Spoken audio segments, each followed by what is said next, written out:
Dear fellow practitioners and Lotus friends, Namo Amitabha Buddha. Namo Amitabha Buddha. Namo Amitabha Buddha. Today, I would like to talk to everyone on the topic of reciting the Buddha's name single-mindedly without doubt and miscellany. Our practice center practices Amitabha recitation every day, all year round. It can be said that every day here is like the 7-day Buddha recitation retreat. Over here, we specialize on exclusive and focused Amitabha recitation. If there are fellow practitioners and Lotus friends who wants to be more focused on their Amitabha recitation practice, but you feel that their mind are filled with wandering thoughts and with deluded thoughts rising and ceasing, this is actually a normal phenomenon. Because we are all ordinary beings. The definition of ordinary beings is having afflictions. Since there are afflictions, there would be deluded and wandering thoughts. These delusions and wandering thoughts is the essence of the mortal mind. And it is within our daily lives of raising of minds and moving of thoughts. When our minds are raising and thoughts are moving, they are all deluded and wandering thoughts. We are just not aware of it. When we are reciting the Buddha's name, especially when we are engaging in sitting Amitabha recitation, only then can we see our ordinary being's original face, which is the flying of delusions, afflictions, and wandering thoughts in our mind. Therefore, when we recite the Buddha's name, if there are delusions or wishful thinking about things that shouldn't be thoughts that should not arise and yet arise, when this happens, don't worry about it, don't get afflicted. The vow Amitabha Buddha took to rescue sentient beings is for this type of sentient beings.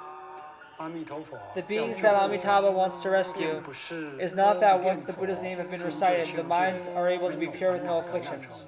Those kinds of sentient beings, since it's like this, although our Amitabha recitation has deluded and wandering thoughts in it, wouldn't we definitely attain rebirth in the Pure Land? Because this is who Amitabha Buddha mainly wants to save. However, if you want to have lesser deluded thoughts during your recitation, it's not that there's no way. The method is that before our recitation, there's some emphasis on a few points. Being upright, sitting erect, and closing your eyes. Being focused on Amitabha recitation and reciting it out without restraint. Meaning that when we recite the Buddha's name, the body should be upright and sitting erect with the eyes closed. Naturally, the doors of the sixth sense will be gathered. As the eyes don't see, the mind wouldn't move, and since the mind don't move, the ears would also be less likely to be affected by sounds from the external environment. Therefore, when we recite the Buddha's name, no matter how long the duration of our recitation or sitting is, the eyes shouldn't look and should be closed as much as possible. Whatever movements there is in the surroundings, whether there's people coming and going, ignore all of it. Don't get affected. Of course, if you're sleepy, you can slightly or fully open your eyes to brace up your spirit and keep yourself awake.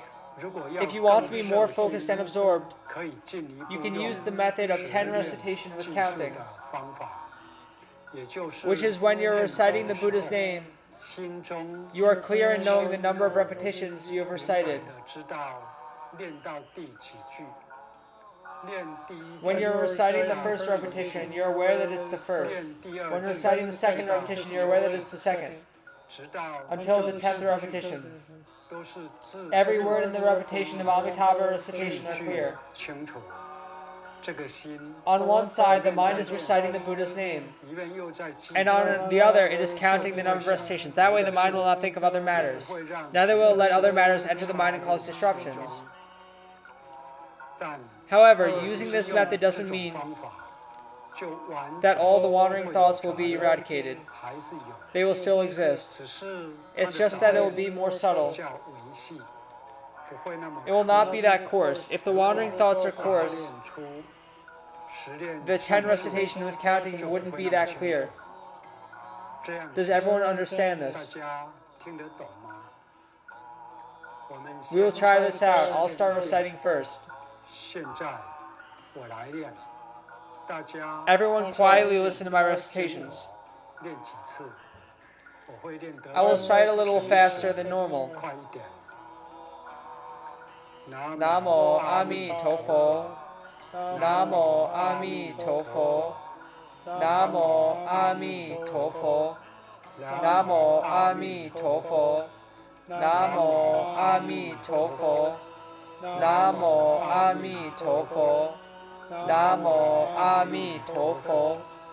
Namo Ami Tofo. Namo Ami Tofo.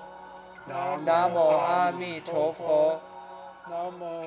Dear Lotus friends, how many repetitions have I recited? 10 repetitions.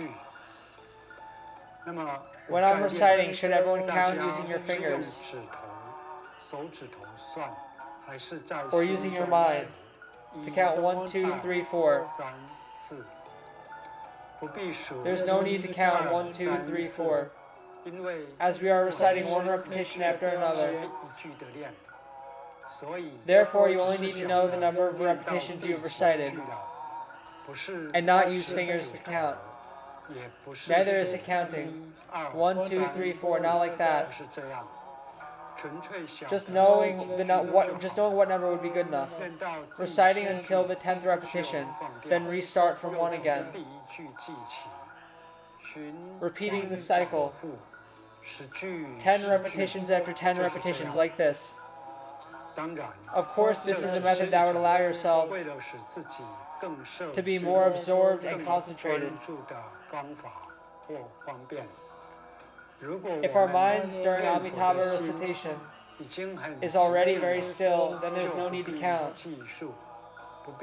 It would be needless. And if you can't remember the number you're counting for 10 repetitions, then you could split it into 3 phrases. Firstly, 3 repetitions, 3 repetitions, and then 4 repetitions. Adding them up would still be equivalent to 10 repetitions, known as 3, 3, 4. If your mind is already very still during recitation, using 5 repetitions is also possible. Even 2 or 3 repetitions is also possible. It is used according to the individual's roots. For the 10 repetitions with counting method, if you can remember the number of repetitions clearly, with no wandering thoughts, once we recite the cycle of 10 recitations once, or 2 cycles of 10 repetitions, unknowingly our upper body will be upright with an erect posture, as the body and mind are interrelated. If our minds are stable, our chi and blood will be stable too. If the mind is stable, the chi and blood will flow smoothly. When they flow smoothly in the body, naturally the body will be upright. If the body is not sitting straight with the head facing down, it either signifies sleepiness or, while reciting the Buddha's name, the mind is thinking about wandering thoughts. Hence, from the outer appearance, you can see his mind.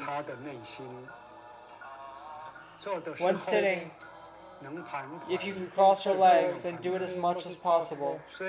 Although sitting cross-legged, the body is still in a completely relaxed state.